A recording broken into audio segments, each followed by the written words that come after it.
Hoje nós vamos apresentar o seminário de genética e nós somos o grupo Daniel, Edson, Guilherme, Iago, Karine, Letícia e Nara. No artigo a gente vai falar sobre ancestralidade e evolução do lobo gigante. Os autores são Jedman, Pirovich e Oppenmeier, da revista Biorchiv, de 2025. O objetivo do estudo foi estudar a origem e evolução do extinto lobo terrível, a Enociondirus, utilizando material genético antigo, que a gente chama de paleogenomas. Como introdução, a gente pode falar que o lobo terrível ele foi visto pela primeira vez no Pleistoceno médio, que é mais ou menos há 130 mil anos atrás, a era glacial, mais ou menos. Foi identificado como o maior predador da época. Aparecia principalmente na Califórnia, nos Estados Unidos. Então acredita-se que ele tenha surgido na América do Norte, mas como na época teve muita mudança de habitats e existia a ponte de terra de Bering, que era uma ligação entre a Sibéria e o Alasca, foi proporcionado diversas oportunidades de que tivessem vindo lobos se dispersando por diversas áreas da América do Norte continental, dentro e fora, né? Porque estava tudo interligado. Vários fatores contribuíram para que esse lobo entrasse em extinção. Como a extinção de espécies de megafaunas, que acabaram acabando, né, com o fim da era glacial, por exemplo, e pode ter levado ao estresse nutricional desses lobos terríveis. Durante a redução do tamanho da população, também pode ter levado à perda da diversidade e aumentado a redução da variação genética desses lobos devido à maior taxa de endogamia, que seria o acasalamento entre consanguíneos. Olá, meu nome é Letícia e eu vou apresentar a relevância e a metodologia desse estudo. A metodologia utilizada nesse estudo envolveu geração de paleogenomas de dois lobos terríveis bem preservados, um datado há 13 mil anos atrás e o outro há 72 mil anos atrás. Eles utilizaram dois ossos, um conservado e o outro foi o pó do osso. Para que o DNA fosse extraído, foi necessário utilizar um método chamado Buffer D, que é o método utilizado para extrair moléculas curtas e quebradas, devido à quantidade de anos dessas peças. A montagem do genoma do lobo cinzento da Groenlândia foi utilizado como genoma de referência primário. Números de espécies de consenso foram estimados para os lobos terríveis e outras 10 espécies de canídeos. A relevância desse estudo reside na utilização de paleogenomas para resolver questões taxonômicas de longa data e contribuir para a crescente evidência do papel fluxo genético pós-especiação como uma força evolutiva. A metodologia envolveu gerações de paleogenomas a partir de dois lobos terríveis bem conservados. Boa noite, meu nome é Nara e eu irei apresentar acerca dos desafios. Esse processo de reconstrução dos paleogenômicas dos lobos terríveis envolveu uma série de desafios com o intuito de recuperar DNAs antigos, que eles são frequentemente degradados e fragmentados. Houve duas etapas, dois processos, e dentro de cada etapa e processo também houve outras etapas. Na primeira etapa, houve a extração e preparação desse material antigo. Eles utilizaram um dente em torno de 13 mil anos e de um crânio de 72 mil anos. Após obter esse material genético, eles tiveram que realizar a esterilização, com o intuito de eliminar qualquer resquício moderno, até para obter um resultado mais eficaz, seguro, preciso. Eles utilizaram tampões otimizados para recuperar essas moléculas, essas células, esses DNAs, de forma precisa e segura. Após esses tampões, eles criaram uma biblioteca genética, fita simples de DNA, com o intuito de preservar qualquer material genético altamente fragmentado. A segunda etapa também é dividida em outras etapas. Uma delas é o sequenciamento e o mapeamento inicial.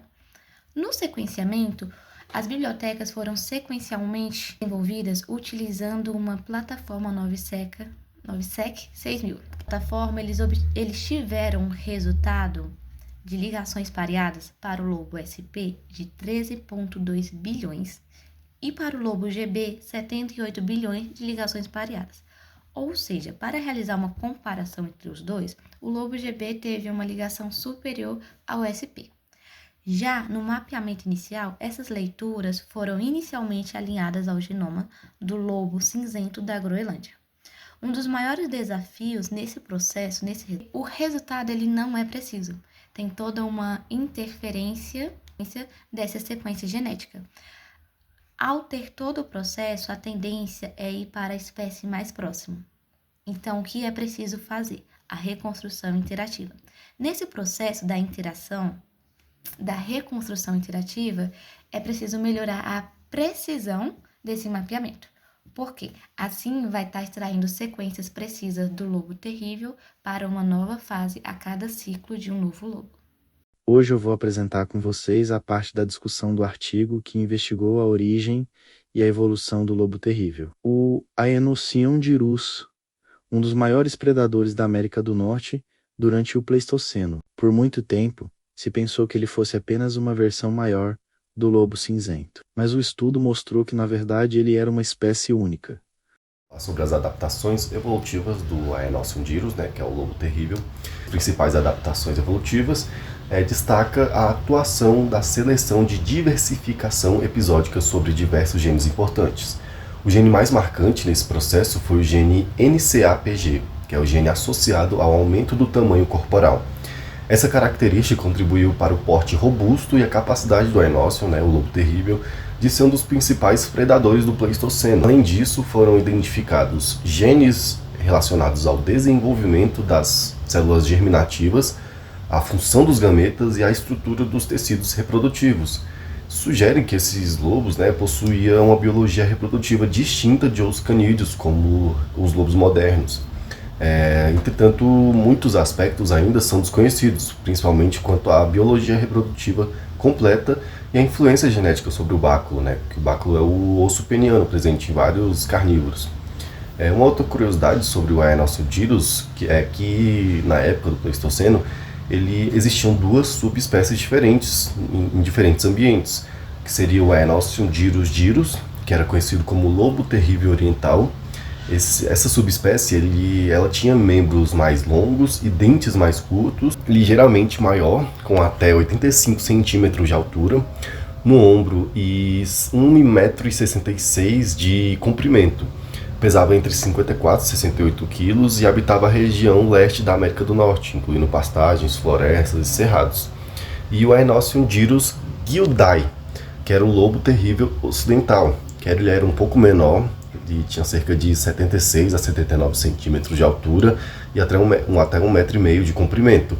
Pesava entre 45 e 63 quilos e era distribuído pelo oeste da América do Norte, das montanhas rochosas até a Califórnia e México, em ambientes como florestas, pastagens e tundras.